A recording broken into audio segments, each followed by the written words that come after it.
This is a $100 bill.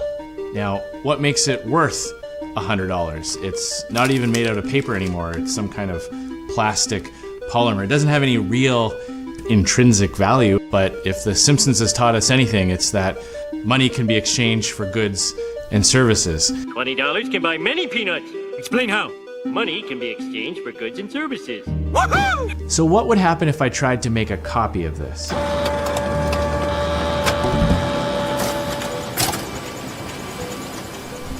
So there you have it.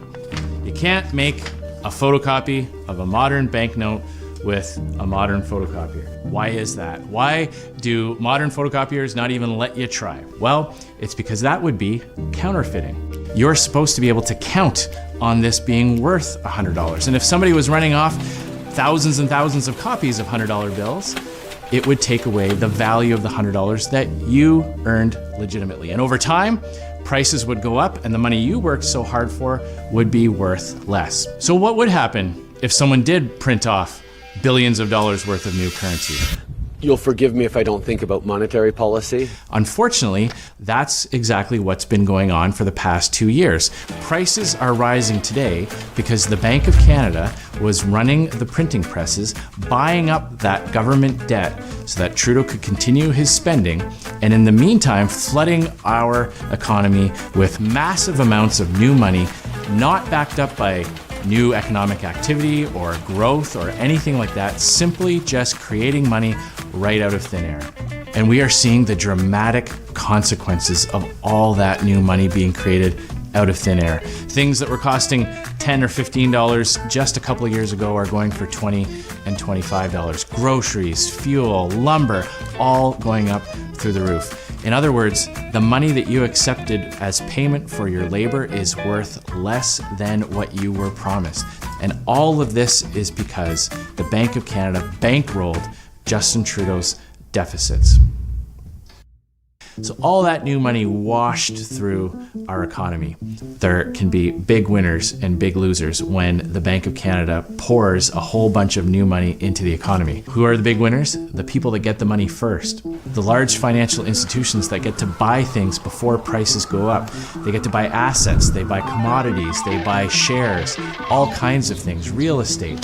And they get in on that before the prices start to tick up. By the time you get the new money through wage increases, the prices have already gone up and they get to sell and make those big margins. That's the effect of the money printing, the money creation that Trudeau has forced the Bank of Canada to engage in.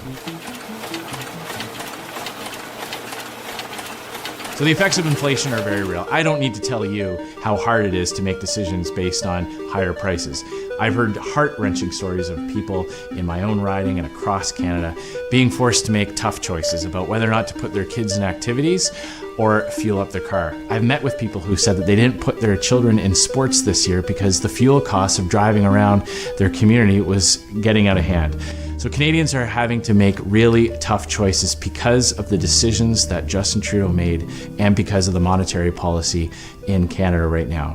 Now you're going to hear politicians who are going to try to blame lots of outside forces beyond the control of Justin Trudeau. They're going to try to protect Trudeau's record on this. They're going to try to say it was the war in Ukraine or supply chain issues from around the world. And they're going to point to the fact that most other countries are also experiencing inflation too. So how can it be Trudeau's fault if other countries are going through inflation as well? But that logic doesn't hold up because the countries that are experiencing inflation also made the poor decisions that Justin Trudeau made. It's a little bit like someone saying, well, you know, Andrew, you're putting on weight. I noticed you're eating a lot of cheeseburgers recently. Maybe you should cut it back on the burgers and fries and drop a few pounds. And I said, hey, look, it can't be my fault that I'm gaining weight.